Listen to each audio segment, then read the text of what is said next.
आज हम जिस बिजनेस मॉडल की बात करने वाले हो बहुत ही इंटरेस्टिंग और काफ़ी पॉपुलर बिजनेस मॉडल है इंडिया में। और हम बहुत डीप में और छोटी छोटी चीज़ों को कवर करने वाले हैं इस वीडियो में। तो ये वीडियो देखने के बाद आपके काफ़ी सारे डाउट्स क्लियर हो जाएंगे। तो क्लाउड किचन एक ऐसा बिजनेस मॉडल है जिसे आप घर के कंफर्ट से शुरू कर सकते हो।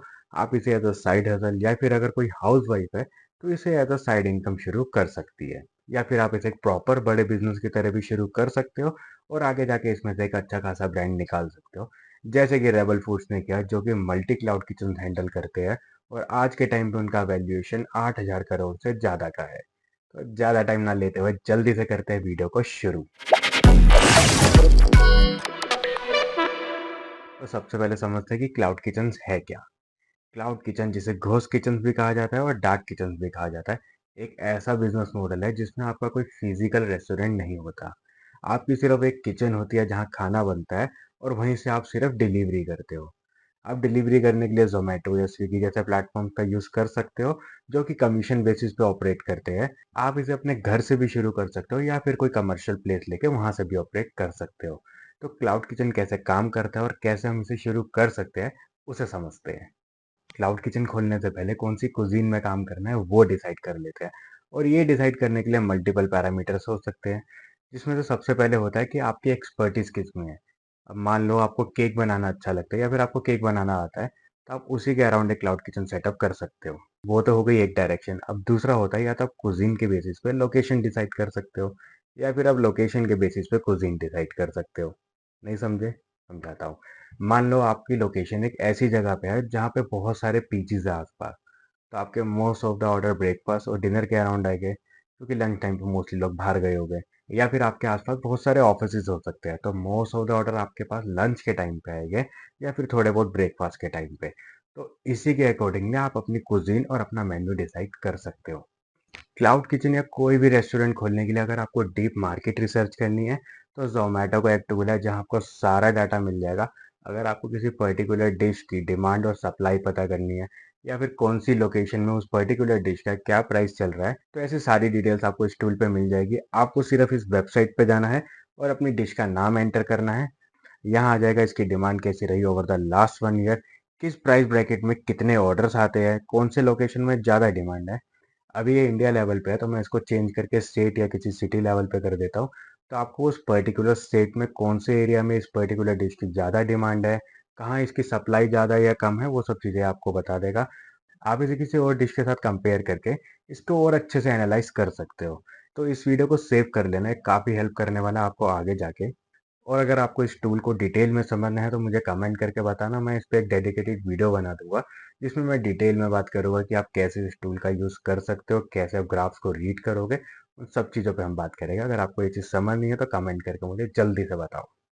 फिर एक कॉन्सेप्ट होता है स्मार्ट क्लाउड किचन का, जो कि अभी ट्रेंड में भी है। स्मार्ट क्लाउड किचन हो गया जहां आप एक ही किचन से मल्टीपल कुजिन चला सकते हो, वो भी अलग अलग ब्रांड नेम के अंडर। मान लो आपने एक बिरयानी का ब्रांड लॉन्च किया, अब आप उसी किचन से सेम इक्विपमेंट को यूज करके एक इंडियन करीज का ब्रांड भी लॉन्च कर सकते हो और उसको जोमेटो या स्विगी पे लिस्ट कर देते हो। या फिर ब्रेकफास्ट में अलग नाम से, लंच में अलग और डिनर में अलग नाम और कुजीन से आप सर्व कर सकते हो। इसके बहुत सारे बेनिफिट्स होते हैं, जैसे कि अगर मान लो आपकी किसी एक पर्टिकुलर डिश या रेस्टोरेंट की रेटिंग खराब हो रही है, उसके रिव्यू खराब हो रहे हैं, तो वो बाकी सारी डिशेस पे इम्पैक्ट नहीं करेंगे, क्योंकि वो किसी और रेस्टोरेंट किसी और ब्रांड नेम के अंदर लिस्टेड है। और आप मल्टीपल लोगों को डिफरेंट स्टाइल से सर्व कर सकते हो और आप इसमें एक्सपेरिमेंट भी कर सकते हो डिफरेंट डिशेज और डिफरेंट ऑफर्स के साथ। अब कुजीन फाइनल होगी तो नेक्स्ट स्टेप आ जाता है प्लेटफॉर्म सेलेक्ट करने का। तो क्लाउड किचन के लिए इंडिया में मेजर 3 प्लेटफॉर्म्स हैं, स्विगी, जोमेटो और मैजिक पिन। लेकिन अब जैसे जैसे ओएनडीसी आ रहा है तो शायद एक नई अपॉर्चुनिटी भी बन सकती है, या फिर इनके अलावा आप अपना खुद का प्लेटफॉर्म बना के भी डिलीवरी करवा सकते हो। लेकिन इस वीडियो के लिए हम मेजरली स्विगी और जोमेटो पर ही बात करने वाले हैं। स्विगी और जोमेटो दोनों ही 15 से 20% के आसपास कमीशन चार्ज करते हैं पर ऑर्डर पे।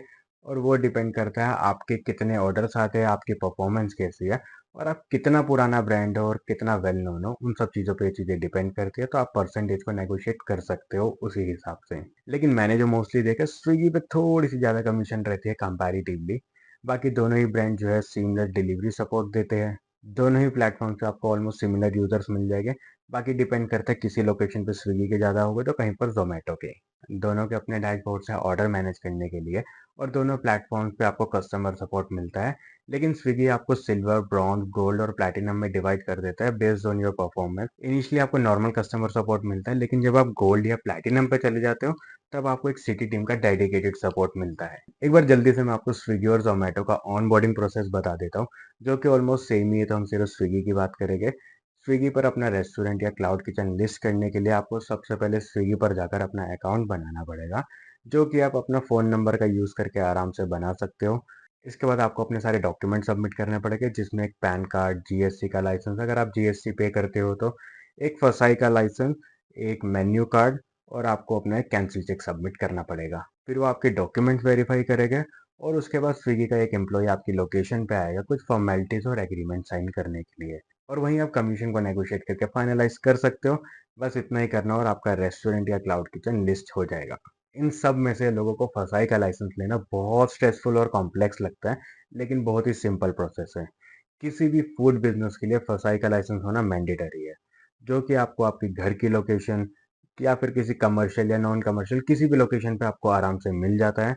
तो फसाई का लाइसेंस लेने के लिए आपको सबसे पहले इस वेबसाइट पे जाना है और अप्लाई करना है न्यू लाइसेंस के लिए। यहाँ से आप जनरल को सेलेक्ट कर लो, अपनी स्टेट सेलेक्ट करो, फिर फूड और सर्विसेज एंड देन रेस्टोरेंट को सेलेक्ट कर लेंगे। यहाँ से आपको अपने साल का कितना टर्नओवर है वो सेलेक्ट करो, उसी के हिसाब से आपको सर्टिफिकेट मिलेगा। इस बटन पर क्लिक करो एंड ये फॉर्म को अच्छे से फिल करके सबमिट कर दो। इसके बाद एक ऑफिसर आपकी लोकेशन पे आएगा, जो कुछ चीज़ें चेक करेगा, जैसे कि वेंटिलेशन, हाइजीन, रनिंग वाटर है नहीं है, फायर सेफ्टी है या नहीं, वगैरह वगैरह चीज़ें चेक करेगा। और अगर सब सही है तो 5 से 7 दिन के अंदर आपको फसाई का लाइसेंस मिल जाएगा। अब बात कर लेते हैं कि आप अपना मेन्यू कैसे लिस्ट करोगे, क्योंकि आपका मेन्यू जो है वो फर्स्ट इंप्रेशन रहता है किसी भी क्लाउड किचन के लिए। तो स्विगी या जोमेटो पे अपना मेन्यू लिस्ट करने के लिए इन 5 चीज़ों का ध्यान ज़रूर रखना।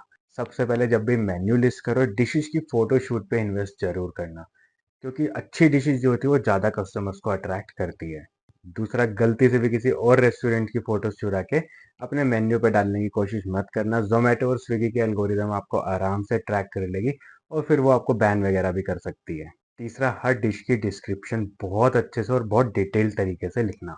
चौथा, मेन्यू लिस्ट करते टाइम हर कैटेगरी का अलग सेक्शन जरूर बना देना, जैसे कि ब्रेड्स का अलग सेक्शन, स्टार्टर्स का अलग सेक्शन, राइस का अलग। और जब भी आप मेन्यू लिस्ट कर रहे हो, उसमें हायरार्की का ध्यान ज़रूर रखना। मान लो कि अगर आप इंडियन रेस्टोरेंट हो, तो सबसे पहले आपके ऊपर स्टार्टर्स आने चाहिए, देन आपका मेन कोर्स आना चाहिए, then breads, rice, dessert, beverages, ये सब चीज़ें आनी चाहिए बाद में। पांचवा, हर डिश की प्राइसिंग एकदम सोच समझ के लिस्ट करना, कि आप कौन सी लोकेशन में सर्व कर रहे हो, आपकी डिश क्या है, और आपके कॉम्पिटिटर्स कौन से प्राइस पे लिस्टेड है। उसी हिसाब से आप अपनी प्राइसिंग को लिस्ट करना। अब पैसे की बात हो ही गई है, तो देखते हैं कि एक क्लाउड किचन सेटअप करने की क्या कॉस्ट आती है। अगर आप घर से शुरू करना चाहते हो तो क्या कॉस्ट आएगी, और अगर आप एक प्रॉपर बड़ा सेटअप शुरू करना चाहते हो तो उसकी क्या कॉस्ट निकलती है, तो उन दोनों को हम मेजर करने वाले हैं। एक प्रॉपर सेटअप के साथ अगर आप क्लाउड किचन शुरू करना चाहते हो तो उसकी क्या कॉस्ट निकलेगी, वो एक बार कैलकुलेट कर लेते हैं। तो इसमें सबसे पहले फिक्स एक्सपेंसेस में आ जाएगा हमारा इक्विपमेंट, जिसमें स्टील काउंटर, बर्नर जो कि मैं 50,000 के आसपास लेके चल रहा हूँ। उसके अलावा रेफ्रिजरेटर जो कि 15 से 20 हज़ार के आसपास आएगा, कमर्शियल रेफ्रिजरेटर मैं 20 हज़ार लेके चल रहा हूँ। इसके बाद कमर्शियल ओवन, अगर आप बेकरी आइटम सर्व करने का सोच रहे हो, जो कि 10 हज़ार के आसपास से शुरू होता है और लाखों में जाता है, तो इसको मैं अभी के लिए 30,000 लेके चल रहा हूँ। इसके अलावा यूटेंसिल्स और बाकी इक्विपमेंट, जैसे कि इलेक्ट्रिक तंदूर, फ्रायर, बाकी जो भी बर्तन वगैरह होते हैं, उन सबको मैं 50,000 के आसपास का बजट लेके चल रहा हूँ उनके लिए। तो ये टोटल हो जाएगा आपका 1.5 लाख के आसपास के इक्विपमेंट। इसके बाद आ जाता है interior setup, gas pipeline, water outlet, electric work, plumbing.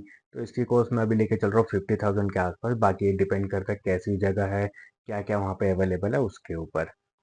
फिर आ जाते हैं लाइसेंस। फसाई का लाइसेंस आपको पड़ेगा अराउंड 3,000 के आसपास, और एनओसी जो फायर एनओसी होती है वो आपको पड़ेगी अराउंड 1,000 के आसपास।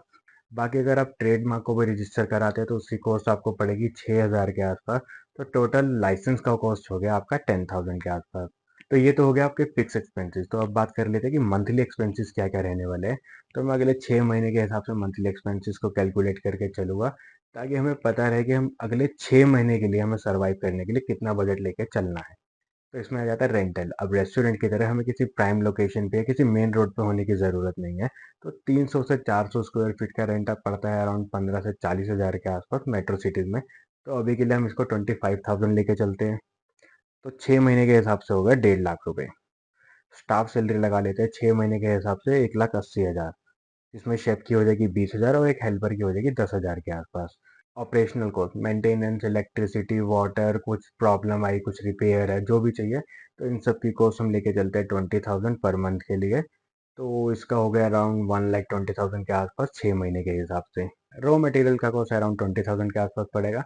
तो 6 महीने के हिसाब से हो जाता है 1,20,000 रुपये। फिर आता है पैकेजिंग। अगर हम 10,000 के आसपास की पैकेजिंग मटेरियल भी लेके चलते हैं तो 60,000 रुपये हो गया हमारा 6 महीने के हिसाब से। अब स्विगी जोमेटो पे आप मार्केटिंग भी तो करोगे, तो अभी के लिए मैं 10,000 एक महीने का लेके चल रहा हूँ सिर्फ मार्केटिंग की कॉस्ट। ये हम ऊपर या नीचे कर सकते हैं, वो हमारे ऊपर डिपेंड करता है। तो 6 महीने के हिसाब से हो गए 60,000 रुपये। तो टोटल हमारा होगा 9 लाख के आसपास। तो अगर आपको एक प्रॉपर अच्छे लेवल पे अगर आपको एक क्लाउड किचन शुरू करना है तो आपको 9 से 10 लाख के आसपास के बजट की ज़रूरत है। बाकी अगर आप मल्टी कुजीन में जाओगे तो आपका बजट थोड़ा सा और कॉम्प्लेक्स हो सकता है। वो डिपेंड करता है कि आप कितनी कुजीन ऐड करना चाहते हो, कैसे इक्विपमेंट रहेंगे, तो उस हिसाब से आपका बजट थोड़ा सा इधर उधर हो सकता है। अगर आप घर से ही क्लाउड किचन शुरू करना चाहते हो तो उसकी क्या कॉस्ट रहने वाली है, एक बार वो कैलकुलेट कर लेते हैं। तो अगर आप घर से शुरू कर रहे हो तो आपको किसी मेजर इक्विपमेंट की ज़रूरत नहीं है। घर में ही मोस्ट ऑफ द इक्विपमेंट्स आपको मिल जाएंगे। लेकिन फिर भी अगर आपको एक ओवन की या फिर एक बड़े बर्नर की ज़रूरत है या फिर थोड़े बहुत बर्तन अगर आपको खरीदने भी है तो उसके लिए आई थिंक 15,000 के आसपास का बजट हम लेके चल सकते हैं। बाकी इंटीरियर सेटअप के लिए अगर आपको प्लम्बिंग या इलेक्ट्रिक वर्क की ज़रूरत हुई तो उसके लिए हम 8,000 रुपये का बजट लेके चलते हैं। बाकी लाइसेंस के लिए फसाई का लाइसेंस 3,000 का, फायर एनओसी 1,000 रुपये की जो हमें फायर डिपार्टमेंट से मिलेगी। तो टोटल हो गया इसका 4,000 रुपये। ये तो हो गई हमारी वन टाइम कॉस्ट। अब मंथली कितने एक्सपेंसेस रहने वाले हैं एक बार वो कैलकुलेट कर लेते हैं। तो मैं 6 महीने के हिसाब से एक्सपेंसेस को कैलकुलेट करने वाला हूँ ताकि हमें पता रहे कि सरवाइव करने के लिए 6 महीने तक हमें कितने बजट की ज़रूरत है। हम घर से कर रहे हैं तो हमें कोई अलग से रेंटल देने की ज़रूरत नहीं है, तो यहाँ पे हम ज़ीरो डाल देते हैं। स्टाफ सैलरी कुछ नहीं होगा क्योंकि हम सब कुछ खुद ही करने वाले हैं। लेकिन अगर आप फिर भी खुद को एक अलग से सैलरी देना चाहते हो तो हम 20,000 की सैलरी लेके चल सकते हैं स्टार्टिंग में। तो 6 महीने के हिसाब से ये हो जाता है 1,20,000 रुपये। ऑपरेशनल कॉस्ट रिपेयर हो गया, वाटर बिल हो गया, इलेक्ट्रिसिटी या कुछ वेस्टेज हुई, जो भी है इन सब चीज़ों को मिला के हम चलते हैं कि 8,000 रुपये का महीने का हम लेके चलते हैं। क्योंकि हम घर से कर रहे हैं तो हमारा उतना ज़्यादा वेस्टेज भी नहीं होगा। तो आई थिंक 8,000 के आसपास ये चीज़ें मैनेजेबल हो जाती है। तो 6 महीने के हिसाब से लगा के चले तो 48,000 के आसपास हमें पड़ेगा। रॉ मटेरियल का कॉस्ट आपको पड़ जाएगा अराउंड 10,000 के आसपास। बाकी डिपेंड करता है आप कितनी आइटम्स रखना चाहते हो, कैसी आइटम्स रखना चाहते हो। तो 6 महीने के हिसाब से आपको पड़ेगा ये 60,000 रुपये का। बाकी पैकेजिंग आपको बेसिक पड़ेगी अराउंड 5 के a मंथ, क्योंकि आपकी मेन्यू आइटम्स उतनी ज़्यादा नहीं होगी। तो 6 महीने के हिसाब से आपका हो गया 30,000 के आसपास। स्विगी जोमेटो पे मार्केटिंग के लिए मैं 3 से 4 हज़ार का बजट अभी के लिए लेके चल रहा हूँ। तो 6 मंथ के हिसाब से हो जाता है ये 25,000 के आसपास। तो टोटल आपका हो गया 3,10,000 के आसपास। इसमें अगर हम आपकी सैलरी हटा देते हैं जो 1,20,000 की है, तो ये पड़ेगा आपको 1,90,000 के आसपास। तो आपको क्लाउड किचन अगर घर से शुरू करना है तो 2 लाख के आसपास का बजट आपको लेके चलना पड़ेगा। तो अगर आपको कोई कह रहा है कि आप 5 से 10 हज़ार में क्लाउड किचन शुरू कर सकते हो, तो अगले एक हफ्ते में आपका क्लाउड किचन बंद भी हो जाएगा। तो एटलीस्ट 6 मंथ के हिसाब से आप अपना बजट कैलकुलेट करके चलो, ताकि आपको उतना पता रहे कि मैं इतना सर्वाइव कर सकता हूँ। अगर अपने क्लाउड किचन को एक बड़े लेवल पे लेके जाना है तो अभी से अपने पैकेजिंग और ब्रांडिंग पर ध्यान देना शुरू कर दो। एक अच्छी ब्रांडिंग हो तो आपका कस्टमर आपको दूर से पहचान लेगा कि ये पर्टिकुलर खाना इस पर्टिकुलर रेस्टोरेंट से आया है। तो एक अच्छा सा ब्रांड का लोगो, आपके ब्रांड के कलर जो आपके रेस्टोरेंट की पर्सनैलिटी को भी डिफाइन करे। क्लाउड किचन में तो आपका मेन्यू ही आपके रेस्टोरेंट का एम्बियंस होता है। तो आपके डिशेस के नाम यूनिक हो सकते हैं, डिस्क्रिप्शन फन हो सकती है, फोटो शूट अच्छा होना चाहिए, पैकेजिंग पर आपके रेस्टोरेंट की ब्रांडिंग अच्छी हो सकती है। अब कुछ रेस्टोरेंट्स होते हैं जो कि अपने पैकेजिंग पर बॉलीवुड फील देते हैं, या फिर स्क्रिबल आर्ट देते हैं, या फिर प्रीमियम फील देने की कोशिश करते हैं। तो वो डिपेंड करता है कि आप किस तरह का ब्रांड सेटअप करना चाहते हो। एग्जाम्पल के लिए मान लो कि मुझे क्लाउड किचन खोलना है जहाँ मैं चाइनीज सर्व करना चाहता हूँ।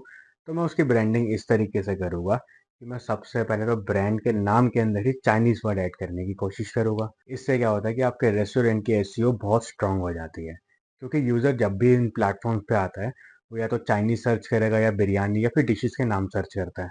तो आपने देखा होगा most of the biryani brand भी अपने ब्रांड नेम के साथ बिरयानी वर्ड ऐड करते हैं। इसके बाद आते हैं colours, red, orange, yellow, gold. ये कुछ ऐसे कलर्स हैं जो रेस्टोरेंट बिजनेस के लिए बेस्ट माने जाते हैं। तो इसमें से मैं रेड और गोल्ड को चूज कर लूंगा, जो कि प्रीमियमनेस, हैप्पीनेस, बोल्ड, अर्जेंसी, इन सब चीजों के लिए रिप्रेजेंट किए जाते हैं। और ये कलर चाइना के फ्लैग से भी रिलेट करते हैं, तो एक कनेक्ट बैठ जाता है कि ये चाइनीज कुजीन है। अकॉर्डिंगली मैं लोगों को डिजाइन कर लूंगा और पैकेजिंग पे उसको चाइनीज पैटर्न या फिर चाइनीज बिल्डिंग के साथ प्लेस कर दूंगा। इसके बाद आप अपने मेन्यू के आइटम्स को भी एक फन तरीके से लिस्ट कर सकते हो, या उसकी डिस्क्रिप्शन अलग तरीके से लिख सकते हो। वो डिपेंड करता है कि आप किस तरह की ब्रांड पर्सनैलिटी को बिल्ड करना चाहते हो। क्लाउड किचन और रेस्टोरेंट की मार्केटिंग करने के लिए क्या-क्या ऑप्शंस हमारे पास अवेलेबल है। एक तो हो गया कि आप ज़ोमैटो या स्विगी पे डिस्काउंट्स या ऑफर्स चला सकते हो, जैसे कि 20% off, buy one get one free dessert जैसे मल्टीपल ऑफर्स आप रन कर सकते हो। दूसरा होगा, आप ज़ोमैटो या स्विगी पे एड्स रन कर सकते हो, जैसे कि banner ads, video ad, sponsored search result, top ranking, sponsored content जैसे मल्टीपल ऑप्शंस आपके पास अवेलेबल है। और आप उनके सीटीआर और कन्वर्जन रेट भी ट्रैक कर सकते हो। तीसरा हो गया सोशल मीडिया एड, जहाँ पे प्रिसाइसली उस एरिया को टारगेट कर सकते हो जहाँ आप सर्व कर रहे हो। चौथा हो गया इन्फ्लुएंसर मार्केटिंग। मैं ये नहीं कह रहा कि आप किसी बड़े इन्फ्लुएंसर को पकड़ो, लेकिन आपके एरिया में जो छोटे इन्फ्लुएंसर्स अवेलेबल है, आप उनके साथ काम कर सकते हो। या फिर आप एक कैंपेन चला सकते हो, जिसमें आप हर ऑर्डर में एक छोटा सा कार्ड ऐड करोगे, और आप यूजर को बोलोगे कि वो आपके रेस्टोरेंट को प्रमोट करे अपने सोशल मीडिया पे, और बदले में आप उसको एक अच्छे से ऑफर्स या फिर गिफ्ट्स या फिर उसका नेक्स्ट ऑर्डर आप फ्री कर सकते हो। ये करने से क्या होगा, आपके आसपास के एरिया में एक बज़ क्रिएट होगा, जो कि आपके रेस्टोरेंट की सेल्स बढ़ाने में हेल्प करेगा। जब आपको लगे कि आपका क्लाउड किचन इस लेवल पे आ गया है कि आप उसे एक्सपेंड कर सकते हो, तो उसके मल्टीपल तरीके होते हैं। एक तो हो गया कि आप मल्टीपल लोकेशन पे अपनी क्लाउड किचन खोल दो और एक सेंट्रल किचन से उसे ऑपरेट करो। दूसरा हो गया कि आप अपनी एसओपी को इतना स्ट्रॉन्ग कर दो कि हर लोकेशन पे same taste, same quality deliver कर सके। एसओपी हो गया बेसिकली स्टैंडर्ड ऑपरेटिंग प्रोसीजर, कि आप एक डिश बनाने में कितना सामान यूज कर रहे हो, कितनी क्वांटिटी यूज कर रहे हो, और उसको कितना टाइम लग रहा है पूरा बनने में। बेसिकली एक डिश बनाने का पूरा प्रोसीजर इतना डिटेल में लिख दो कि कहीं पर भी कोई भी शेफ उसे आराम से सेम क्वालिटी और सेम टेस्ट के साथ डिलीवर कर सके, जो कि किसी भी रेस्टोरेंट या क्लाउड किचन को एक्सपेंड करते टाइम फर्स्ट प्रायोरिटी होना चाहिए। दूसरा तरीका होता है फ्रेंचाइजीज मॉडल। तो 5 तरह के फ्रेंचाइजीज मॉडल होते हैं, जिसमें सबसे पहले आता है COCO, company owned company operated. इसमें जो कंपनी होती है वही अपने रेस्टोरेंट को खोलती है और वही उसको ऑपरेट भी करती है। दूसरा होता है फोको, फ्रेंचाइजीज ओन कंपनी ऑपरेटेड। इसमें क्या होता है, जो इन्वेस्टर होता है वही इनिशियल कॉस्ट पे करता है और वही फ्रेंचाइजीज का ओनर होता है, लेकिन जो अंदर के ऑपरेशंस है वो कंपनी और ब्रांड जो होती है वही उसको हैंडल करते हैं, और बदले में ब्रांड को कुछ परसेंटेज ऑफ प्रॉफिट मिलता है। तीसरा होता है फोको, फ्रेंचाइजीज ऑन फ्रेंचाइजीज ऑपरेटेड। इसमें जो फ्रेंचाइजीज लेता है वही इनिशियल कॉस्ट पे भी करता है और वही आगे जाके पूरी फ्रेंचाइजीज को ऑपरेट भी करता है, लेकिन वो सिर्फ ब्रांड का नाम यूज करता है और उसके लिए ब्रांड को वापस रॉयल्टी पे करता है। कॉफो, कंपनी ओन फ्रेंचाइजीज ऑपरेटेड। इसमें जो इनिशियल कॉस्ट होती है फ्रेंचाइजीज खोलने की वो कंपनी खुद ही पे करती है, लेकिन उसके अंदर के जो ऑपरेशंस होते हैं वो कोई बाहर की पार्टी हैंडल करती है। ये वाला मॉडल बहुत रेयरली यूज होता है मार्केट में। पांचवा होता है फीको, फ्रेंचाइजीज इन्वेस्टेड कंपनी ओन। तो ये फोको से थोड़ा सा मिलता जुलता, सिर्फ ये डिफरेंस होता है कि यहाँ पे कंपनी इन्वेस्टर से पैसा लेती है एक नई फ्रेंचाइजीज खोलने के लिए, जिसे वो कंपनी खुद ही ओन करती है और खुद ही ऑपरेट भी करती है, और बदले में इन्वेस्टर को थोड़ा प्रॉफिट का पार्ट देती है। इन सब में से कंपनी मोस्टली फोको मॉडल ही प्रेफर करती है, क्योंकि उसमें वो क्वालिटी को बहुत अच्छे से मेंटेन कर पाते हैं। तो आपके हिसाब से कौन सा मॉडल इसमें से बेटर है? चैनल को सब्सक्राइब और वीडियो को लाइक ज़रूर कर देना। आई होप आपके क्लाउड किचन से रिलेटेड सारे डाउट्स क्लियर हो गए होंगे। लेकिन अगर अभी भी आपका कोई डाउट है तो कमेंट करके मुझे जल्दी से बताओ, मैं अभी आपके सारे डाउट्स क्लियर कर दूंगा। मिलते हैं किसी और वीडियो में, सीखेंगे कुछ नया। Bye bye.